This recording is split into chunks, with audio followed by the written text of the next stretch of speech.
Hello, everyone. Thank you for joining us. I'm Dr. Marie Thouin. I'm a relationship coach and the author of What is Compersion? Understanding Positive Empathy in Consensually Non-Monogamous Relationships.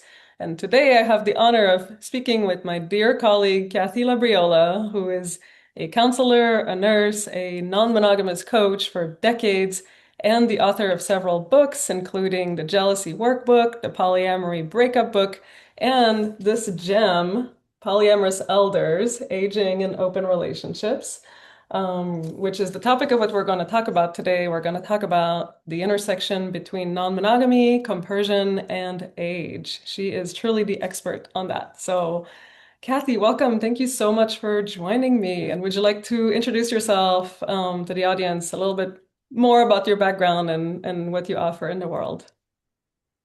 Well, you've already covered it that I am a counselor in private practice, doing counseling and hypnosis. And I've been in private practice in Berkeley for about 35 years.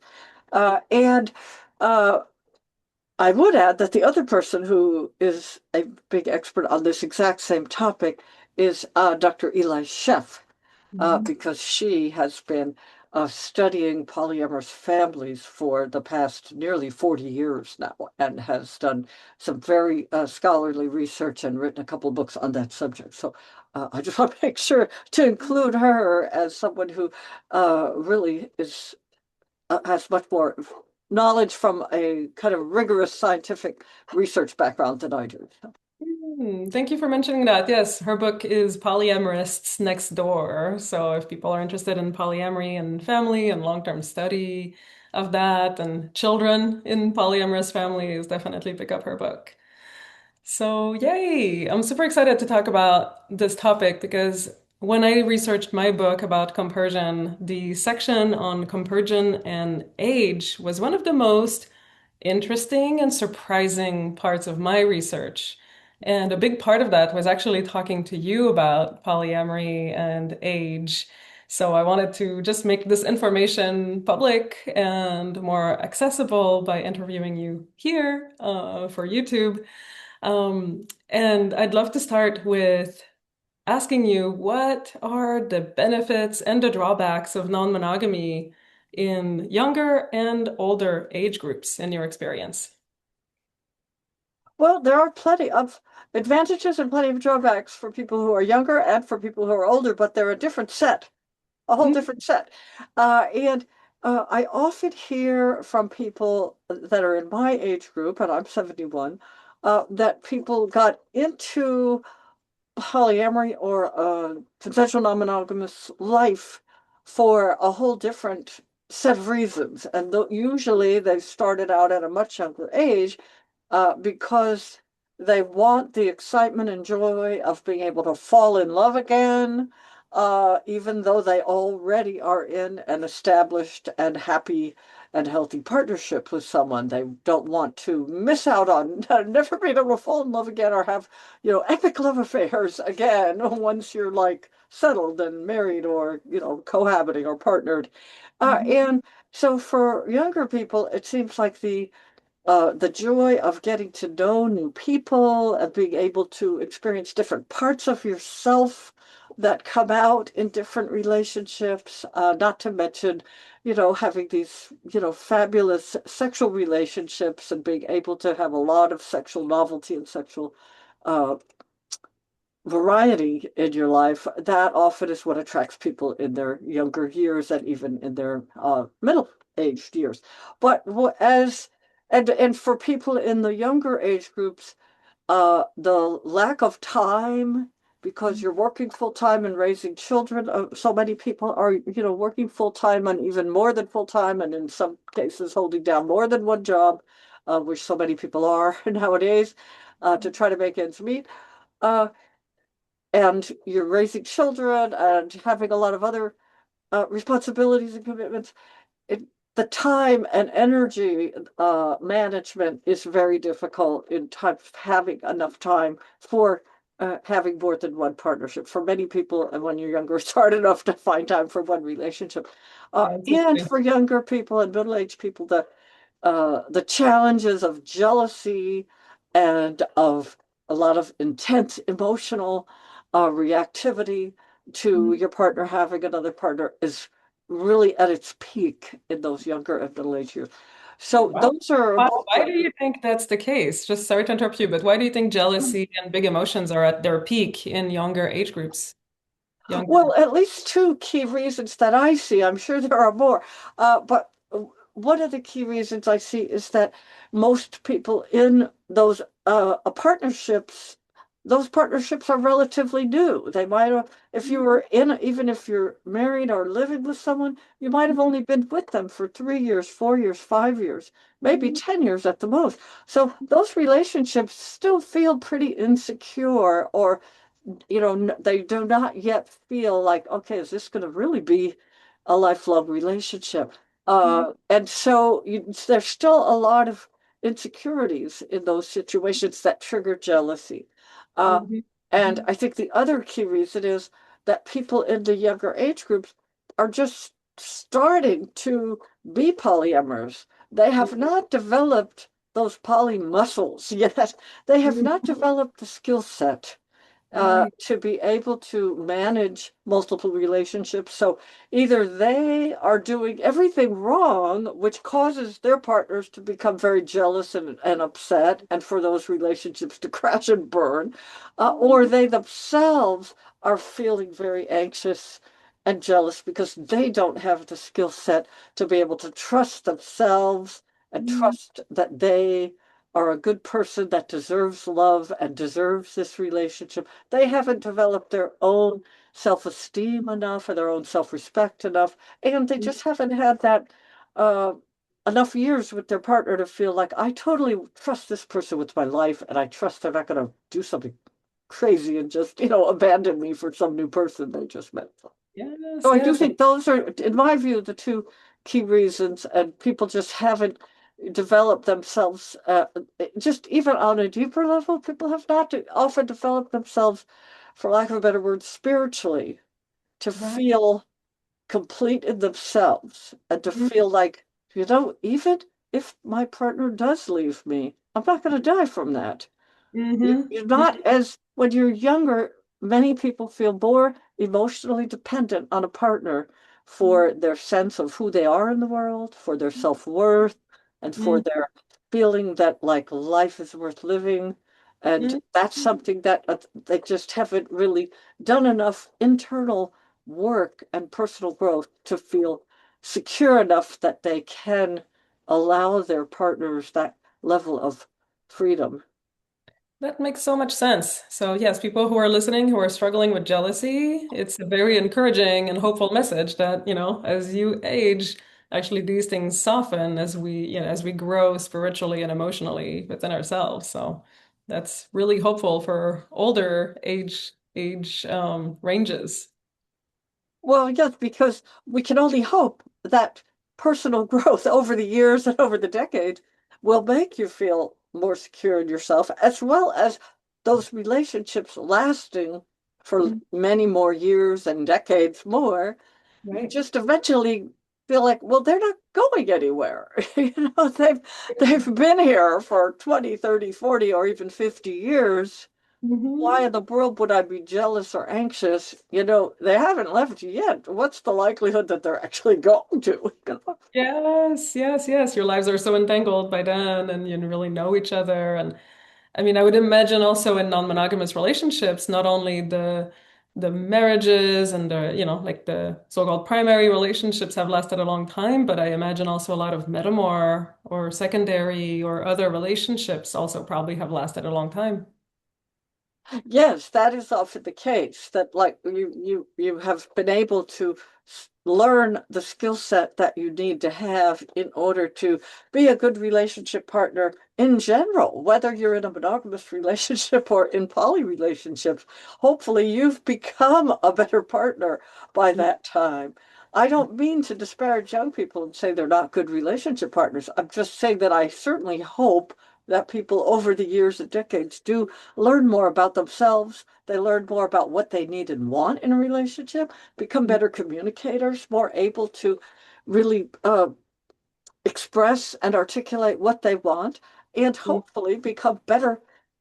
pickers, for lack of a better word, that you're Mhm. not picking all the wrong people the way we so often do when we're young. Whether you're in a monogamous relationship or in multiple relationships, we tend to pick the wrong people when we're young. Not always, but it's a frequent problem, and that's why you know most people, whether poly or monogamous, are not that likely to meet someone when you're a teenager or in your early 20s and stay with that person for the rest of your life. It does happen, and it's fantastic and wonderful when it does.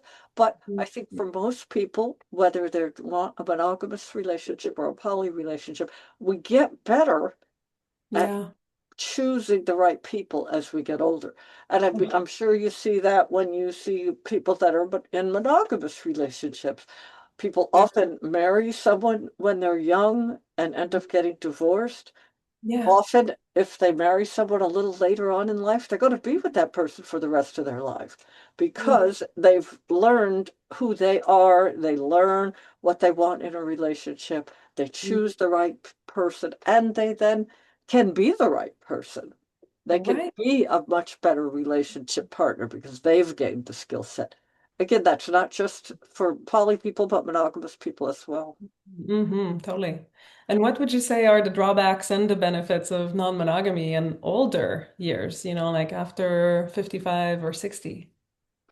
Well, for older people, uh, I would say the main drawback is that you don't have as much energy, even Mm-hmm. if you have more time. Mm-hmm.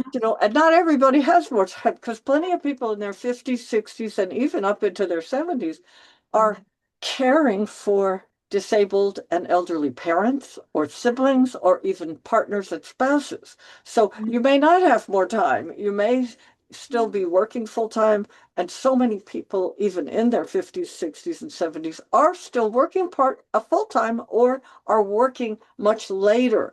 I know when I was quite young, most people retired at like 60 or 65, but most people now are working until they're older. They're into their 70s, at least working part-time or doing consulting. Like our careers have expanded so much that a lot of people are working to a much older age. But we also do often have, really a lot of responsibilities for caregiving of our Mm-hmm. elder parents, our siblings, and even our partners, and some people certainly have caregiving responsibilities for raising grandchildren. That's a thing that really wasn't happening when I was young, but now lots of people in my age group are raising grandchildren because the parents of those grandchildren are either in prison or are on drugs and have lost custody or have passed away, and so the grandparents are raising them. But so many people do retire and do have more time, but their energy is more limited, and they may just not have as much interest in having hot love affairs with new people. Okay. They just may not be as open to that. Mm. Uh, Yeah. it, they probably have a spouse. They may Mm-hmm. have two spouses, Mm-hmm. or they may have a spouse and a few other part-time relationships, Yeah. and they're just not looking for new partners. And so I've seen many people in my age group come into the poly community for the first time who have Mm-hmm. decided to try to be polyamorous, but they may not be able to find partners as easily because people are either settled in like one, two, or three relationships already, and just don't have the energy, or they may have only one partner now, but they're not open to new Mm. relationships. That makes sense. And the second drawback is that in my age group, spouses and partners have started dying. So Oh. you're often losing partners that you may have been in relationship with for 10, 20, 30, or 40 years or more that are either your primary spouse or are a possibly a more part-time partner or someone that you may have. I see many clients who have had one spouse and they've added a second spouse. At some point, they may shift to a more secondary relationship with the original spouse, that as you're aging you may decide you're more appropriate for each other for a less primary or less cohabiting type relationship. So, but in many cases, I see people in my age group, a spouse has died Hmm. and they do not feel as inclined to add another partner at that point. Yeah, Uh, that makes sense. I Mm. have seen more and more women in my age group who Mm. I describe as doubly widowed Mm. because they have had two husbands for decades, sometimes 30, 40 or years or more, two Mhm. husbands that they live with Mhm. and are equally committed to, and both of them have died. Oh my So God. on the one hand, that's really hard. But on the other hand, usually if one person is sick and or dying, the other Mhm. partner is helping to care for that person. And this is one of the big strengths and Yeah. one of the big benefits of polyamory. If one partner is becoming disabled or sick or dying, the other partner or partners and even metamors Mhm. often are really stepping up to Yeah. help take care of them. And Mm. this is often true, even if it's not like a fatality situation, but someone just is becoming disabled, or Mhm. someone needs surgery, or someone, has some kind of medical problem. It's uh, I know that because I have two husbands at home, we have jokingly started to say, uh, at any given moment, one of us has to be well enough to drive the other two to Kaiser emergency room if needed. Oh. You know, so, you know, when you get to my age, a lot of people don't drive anymore Right. and shouldn't drive anymore. Yes. So, uh, if you have more than one partner or if you have metamors, I Mhm. often see the metamors stepping up to drive people to chemotherapy appointments or drive people to doctor's appointments who cannot no longer drive themselves or who have a spouse that can no longer drive them. Right, right. It creates a bigger network of mutual care, which Mhm. becomes increasingly needed as people grow older. Right. And for so many people, you see so many people who are in monogamous relationships. Mm. And if the partner is sick, Mm-hmm. you're it. Yeah. As far as taking care of them 24/7. I mean, this is especially a Mm. scary thing for people who are extremely elderly in their 80s and above that are developing dementia. But Mm. that's a 24/7 kind of situation. And That's there so, are plenty of other people that don't have dementia but have other health problems, and that can be a 24/7 kind of situation. And if you have another partner or if your partner has a metamor, wow, mm. they can really step up and help out. Not Yeah, yeah. always willing or able to, but often they can. If you're in a monogamous relationship, that's not an option. And often, even if you have children and grandchildren, they may be thousands of miles away and they may not be able to help. Or if they're nearby, they have children of their own or they have full-time jobs, they can't really be as Mhm. available. Yep. Well, this is a great segue into compersion because, as we talked about last time when I interviewed you for my book, like compersion can get stoked by those situations of mutual care and a metamor or another partner stepping in to support someone who needs it. So, how would you describe the intersection between compersion and aging? Well, you're right that sometimes it's based on something practical, like, Mhm. wow, I was always jealous of that skanky bitch my partner was involved with. But, when my partner had cancer, wow, they really stepped up and helped me and the partner out. I excuse my language I'm just quoting someone. I would never use that term, but I'm That's quoting pretty a good. client. Uh, and it's like, wow, I feel I've been shown so much generosity and compassion. The person I was just quoting, she said, I was so mean to that woman and I tried so hard to get her out of our lives. But now, oh my gosh, I'm embarrassed to say I have been shown so much caring and love and compassion, and I'm just really grateful for it. So, uh, and there's also this aspect of, well, this person has been in my part, if I haven't met them more and they've been in my partner's life for decades, Mm-hmm. I just might as well get over myself and Mm-hmm. Yeah. accept them because at this point, they're part of the family. You know, they're not Nobody's going going in. anywhere.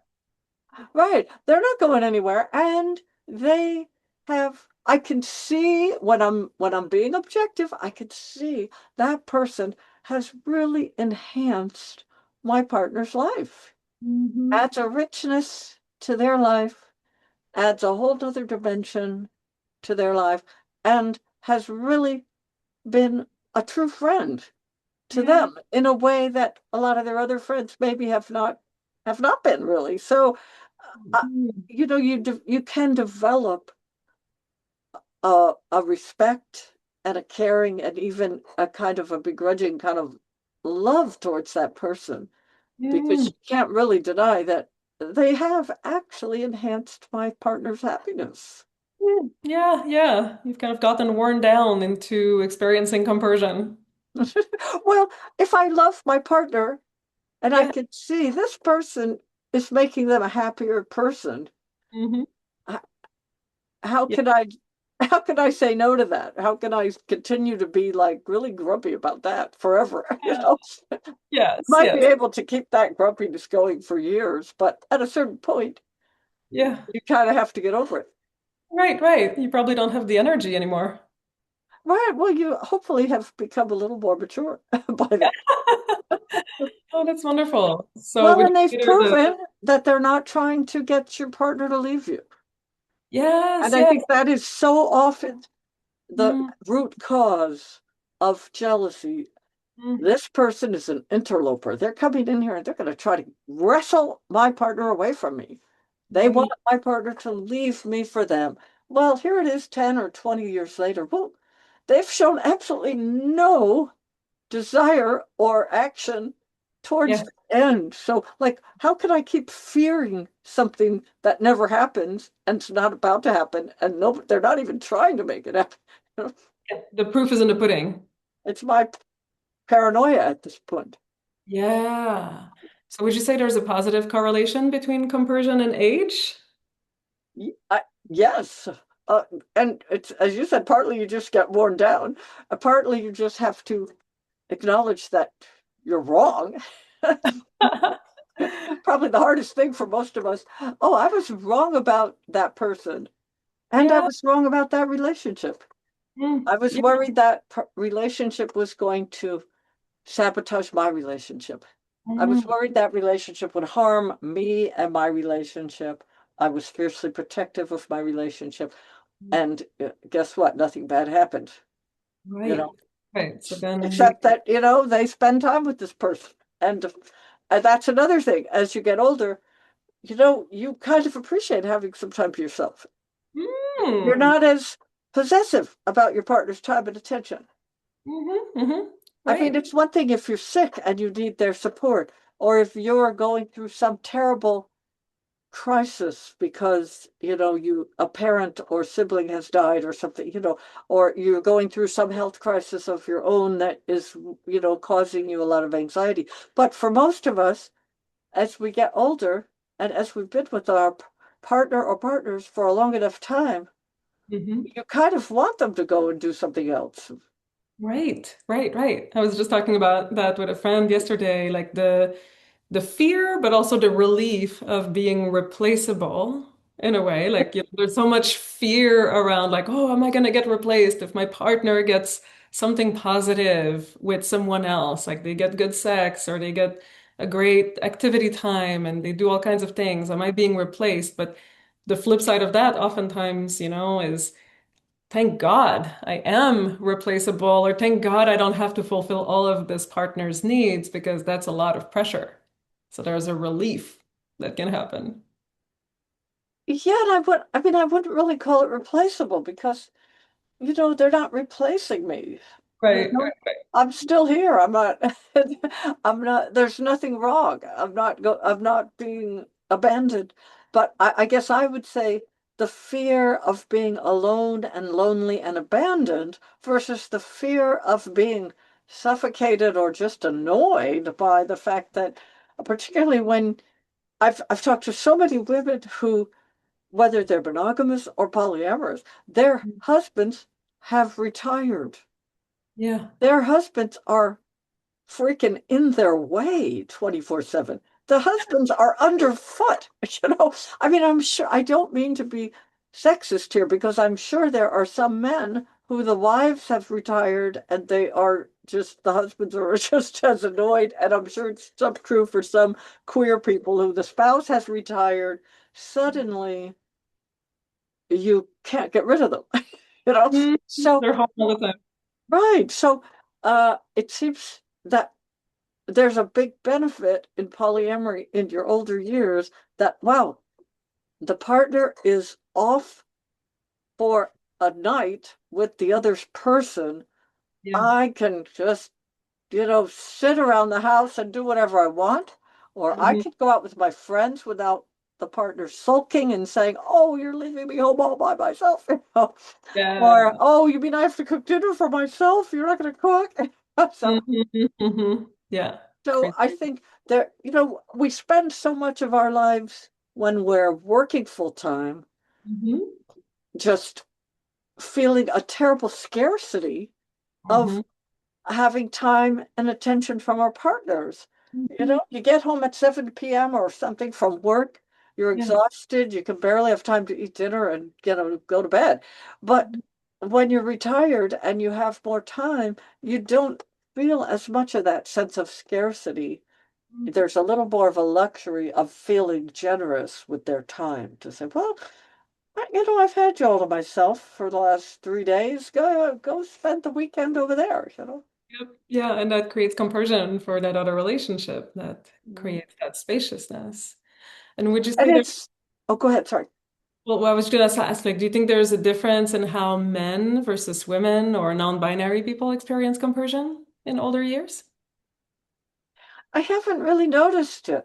I just tend to hear more from the women that that are straight. The straight women, I hear from them that the husbands have not developed other aspects of their lives enough while they were feeling such a strong sense of needing to be a provider to the family during their career years. Whereas Mhm. women have had a tendency to develop other aspects because we've been trained from birth by Mhm. the society we live in to be more relational. Yeah. We've just been, it's our part of our social programming in the way, a patriarchal society trains us as women to Mhm. to feel that we have to be relational with everyone in our lives and we have to mind those relationships. As a result, we tend to have a much richer tapestry of relationships with our children, our siblings, our families, our friends, and Mhm. hobbies and other things that we've developed throughout our life. Yeah, yeah, definitely. And So what about the men have to, try harder to develop that when they're retired. They're not quite as aware that that's such an important thing that they want to have in their life. So I do think they're more likely to suddenly demand more time and attention from a female spouse when they retire. I don't think women are as likely to do that. I was going to mention one other thing, and that is that that's part of this process in that so many people have remarried, have divorced at some point, have remarried, and have children from a previous relationship or previous marriage. And often for women, they have grandchildren that are not related to the current husband biologically. So often those women really have a very strong incentive of wanting to spend a lot of time with the grandchildren, and the husband may not feel as connected to them. And so they often want to get the husband the hell out of the house and send him over to the other girlfriend's house. uh-huh. They can have the grandchildren over for the weekend or for the day or for, a Saturday or for the evening or something. And the husband may not be that excited about having the grandkids over. So Mhm. that's Mhm. an added incentive for women wanting to get the husband out of the house and go to the girlfriend's house, or Mm. to be more, to feel more compersion. In fact, to be grateful to the other partner. Yeah. Like when there's something, like a benefit, something to gain from a non-monogamous situation, compersion comes easier, doesn't it? Yes, and I've always said that about whether you're young or old, that Mm. for polyamory to work, there has to be something in it for you. You can't be a martyr about it and just say, "Well, I hate this, I don't want this, but my partner wants to have sex with or have romance and love with other people. I just have to, somehow be a martyr and tolerate it." No, it's not going to work for you unless there's something in it for you, and this is one of the benefits. Yeah, great. And what about sexual orientation? Do you see differences in terms of compersion in queer folks versus straight versus, like straight gay male or gay women culture? Well, as I've said many times, the gay men invented polyamory in CNM, and they've been doing it for at least a few hundred years, probably thousands of years, and they're really good at it. Mm, And they seem to have a much, much lower jealousy quotient at any age than mhm, the straight people do. uh-huh. And uh, they seem to have a very strong understanding of the difference between sex and love, Yeah. and in the difference between love and partnership. And Hmm. so they just seem to have a much bigger and more effective vocabulary in terms of love, romance, sex, relationship, commitment, cohabiting, and marriage. And Hmm.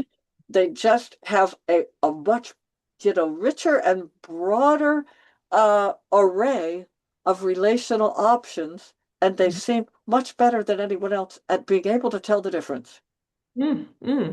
And Like know about the roles that each person plays in their lives, and that creates probably like clarity and, like everyone is clear about what roles they're in.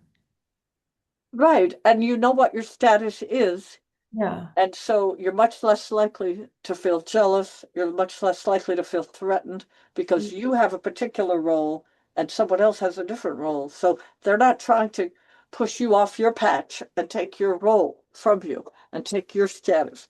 So uh, it kind of shows in the way that gay men, many decades ago, developed a vocabulary of, you know, you're a trick, or you're a date, Mm-hmm. or you're a lover, or you're a boyfriend, or you're a husband, Hmm. and you you're in one of those categories, and you can negotiate to be in one of those categories, but you're clear as to what your rights, what your role, your rights, and your responsibilities are, and it's not that those roles could never in a million years change, but that you are really able to know what it is that you are doing and what's expected of you and what you can expect of each partner in that setting. And there's another category that sometimes is more malleable, and that's what the gay men call a fuck buddy. And Mm-hmm. that's a partner that is primarily a platonic friend, but there Hmm. will be periods of time during a lifelong friendship where you are in a sexual relationship with that person. But platonic friendship and that lifelong friendship is the basis of your relationship. The sex part can come and go at different times.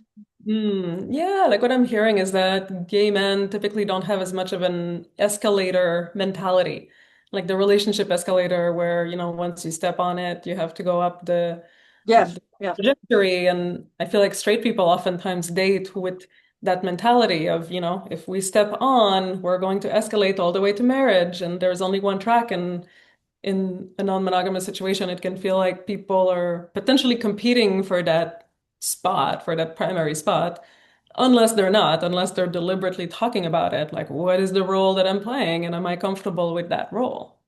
Mhm. Yes, and regardless of age, whether you're younger or older, that is the root of so much conflict in poly situations. Somebody wants a primary relationship, but that role is not available in this polycule Mm. uh, because either the people in it already have primary relationships and they're not looking for any additional primaries, or they do not see you as being compatible with them for that type of relationship. Usually it's that somebody wants a primary relationship, but the other people in that polycule, their dance card's full. They don't have room for, you're a wonderful person. We love you, but we're just, there's no room for you in that role. And we can't Ah. really offer that to you. And I think in, for heterosexuals, that is often so muddy and Hmm. so fuzzy that someone thinks that's available when it's not. Whereas I think that's the beauty of, you know, gay men will just tell you at the very beginning, you know, you're an Hmm. anonymous trick. I don't even want to know your name. you know, we met at a bar and we're going to have sex. And Yep. that's it. You know, End of the story. I'm not Yeah. giving you my phone number, and you don't know my name. You don't know where I live. So or usually it's not quite that extreme, but that's kind of the extreme of that situation. Yeah, like it sounds like you're saying gay men are more comfortable with hierarchy and talking about it and have that be a fact rather than like like something that is, I mean, I feel like in straight or bisexual polyamorous culture, there is so much talk about like hierarchy is bad and we should never like categorize people. But I mean, and I agree with that philosophically, but in practice, it can be super hard to implement, and it creates that confusion about what roles are available in people's lives, and there can be so much disappointment. Yes, and I hope you'll interview a gay man who can tell you more about Mhm. this and Yeah, with more authority than I can. yeah, yeah, Being a yeah. card-carrying bisexual woman since 1969. But they could tell you, I'm sure, much more and much Mm, more with much more authority. But I don't, in my experience, gay men don't think of this as anything to do with hierarchy. It's just mm, more of a factual situation. It's yeah. this is what you're signing up for. It's not really seen in those terms as you're less important or you're secondary or those categories that just don't talk in that way. And so I just think it's a very different approach.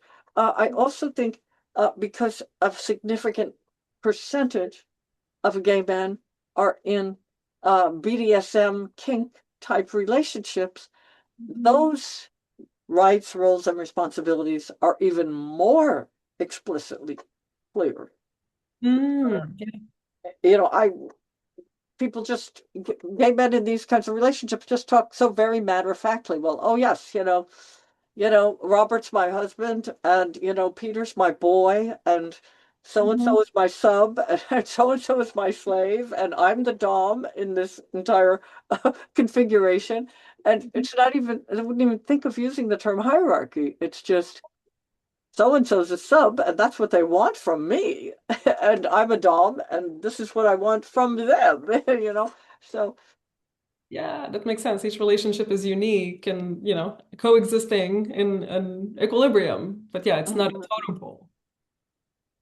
Mm. Right, and the sub is seen as in a certain sense equal because he's coming into the situation and saying, I'm a submissive, and that's what really floats my boat. That's what I want. And I'm asking you, will you be my top, or will you be my dom, or will you be my master and I want to be the slave? So, they're negotiating with equal power in that situation. It's not seen as like a hierarchical thing. Well, oh, I'm only willing to do this for you.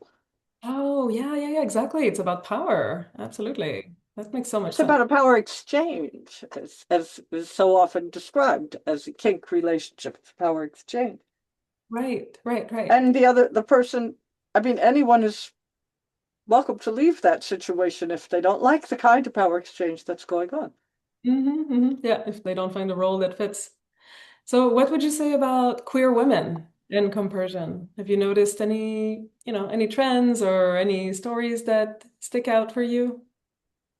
Well, if there's anything about queer women that I would say it's that uh, they're not so different from straight women. Their experience and their what they bring to relationships and what they want from relationships tends to be very similar.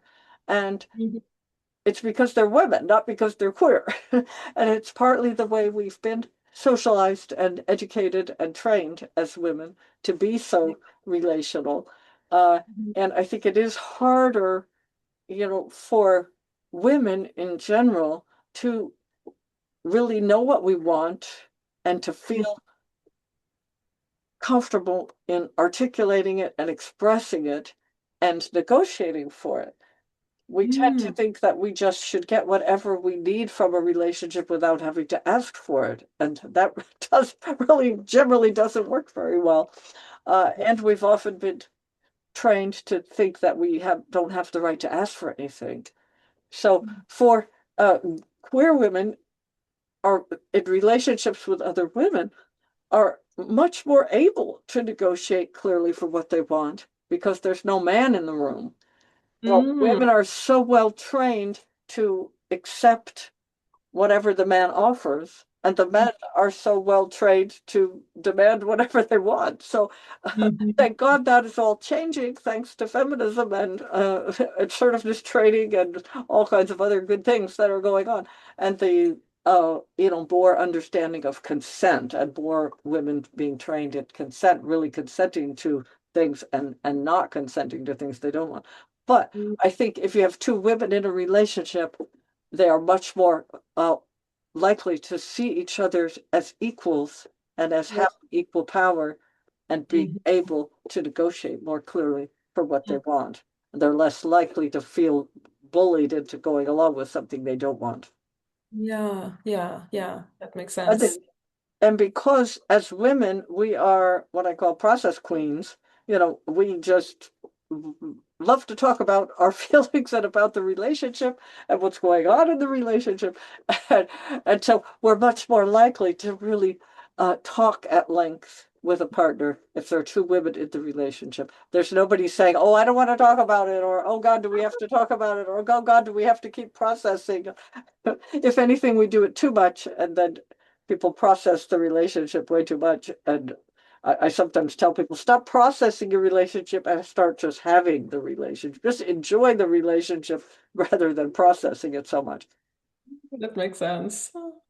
So, anything surprised you when you were researching your book, Polyamorous Elders? Any things that you were not expecting to find or that you think everyone should know about? Well, I think the thing that surprised me, there was one phenomenon that I had not really been very aware of until I started interviewing people, and that is women.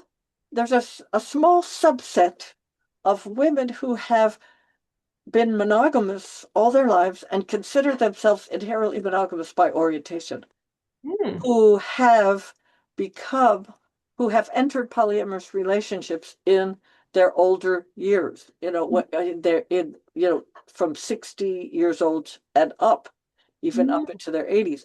And there are a number of factors that have influenced that. Hmm. That this is a small subset of women who have always been monogamous, and in fact, they remain monogamous in that they only have one partner.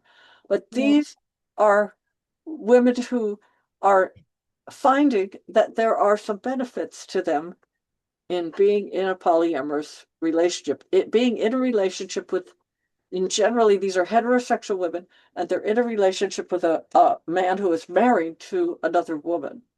Hmm. Part of the benefit for them is that some of them have already lost a spouse who has died, a husband who they have taken care of while he was Mm. sick and dying. They do not want to do that again. So they Yeah. don't want to get married again. Right. They want a man that already has a wife to take care of him. They'll help. Yes, If he gets yes, sick, but they'll they'll be help. yeah, They don't they'll be want a that role. bonus rather than being the center. They also have most of them have been married and raised children and even raised grandchildren, and they don't want they don't want to cook and clean and be a wife. They want Mhm. to be the girlfriend. Right, right. That's They're a looking to have a hot love affair Mhm. and hopefully a long-term, somewhat committed relationship, but they don't want the role of wife Mhm. Mhm. in any of its iterations. They often don't want to live with someone.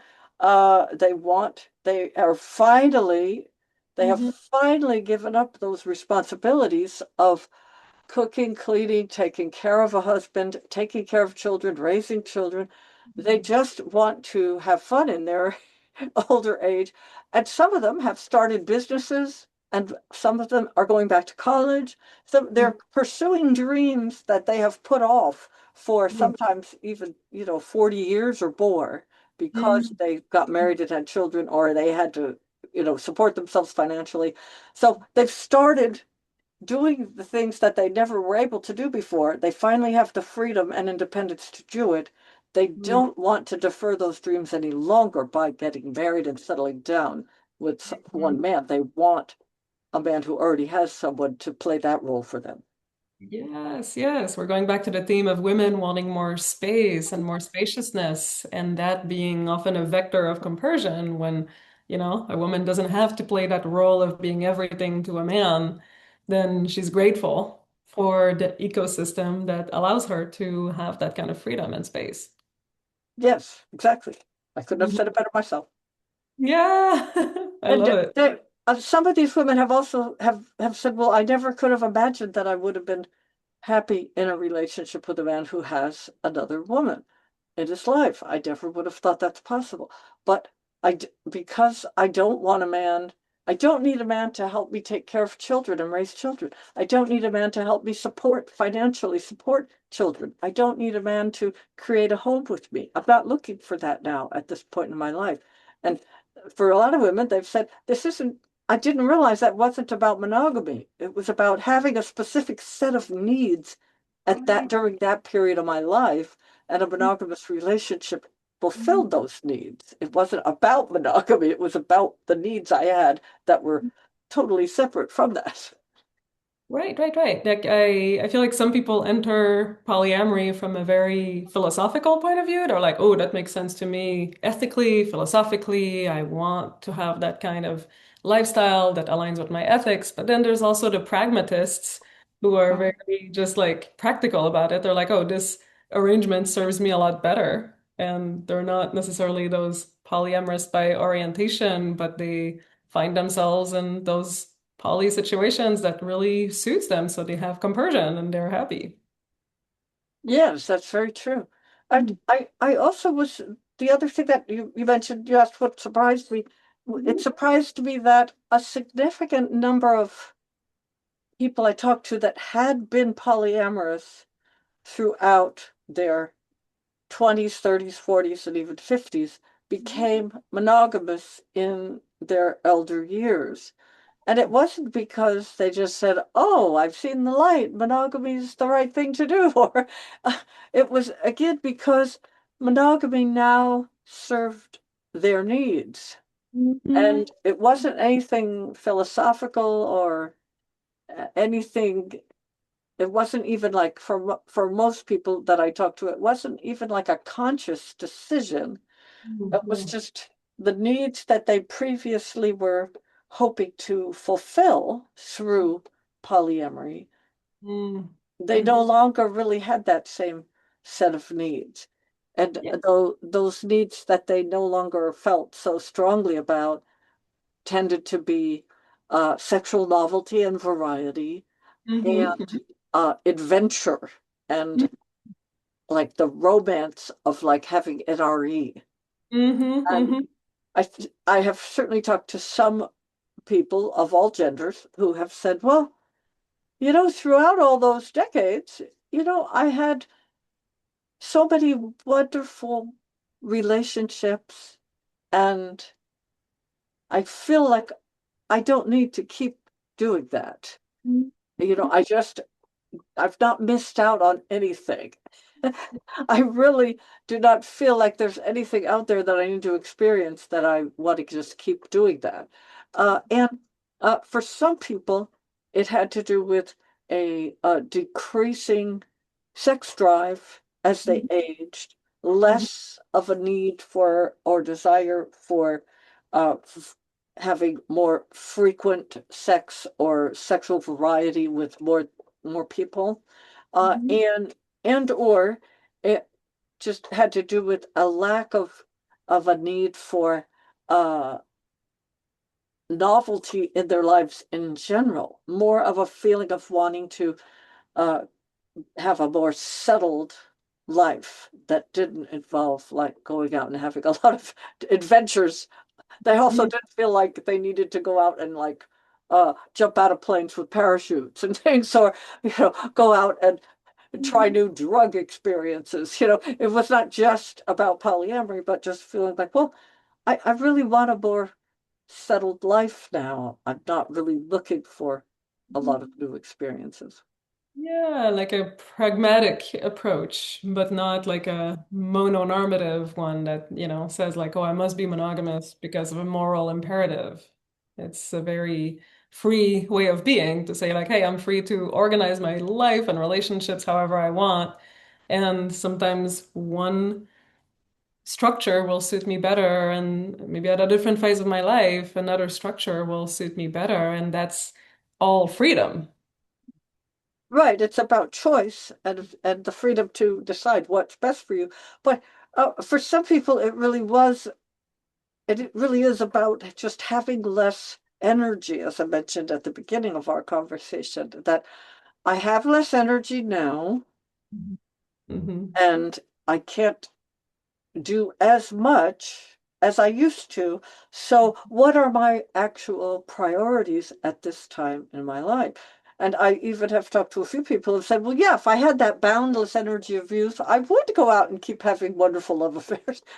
But since, I have, 20% less energy now than I did when I was, 30 years old, I'd rather prioritize spending time with my family, and I'd rather prioritize writing music or traveling around the world or doing something else that's more important to me, doing volunteer work in my community or, really writing that family history for my grandchildren to Yeah, have, or starting a right. charity that I want to leave my money to when I die, or people just have that sort of bucket list mentality at a certain point, and they decide, well, these are I only have a limited amount of energy, and I only have a limited amount of time left. I'm 80 years old. I only maybe have 10 years left. So what do I want to do with that time? When you're younger, you just think, well, you have this endless life ahead of you. Exactly. Wow, thank you so much, Kathy, for contributing all this wisdom and knowledge and experience to our field of non-monogamy research. It's so great to have your book, and it's so great to have just like like your knowledge out there and all of your books and all of your podcasts. I really appreciate you being so involved and such an amazing, prolific contributor in our field for 40 years. You're too kind. All right. Well, thank you so much, everyone, for listening. And if people want to find you, Kathy, where can they find you? My website is kathylabriola.com. Excellent. So we'll make sure to write that in the show notes, and we will see you later. Thank you again. Have a beautiful rest of your day.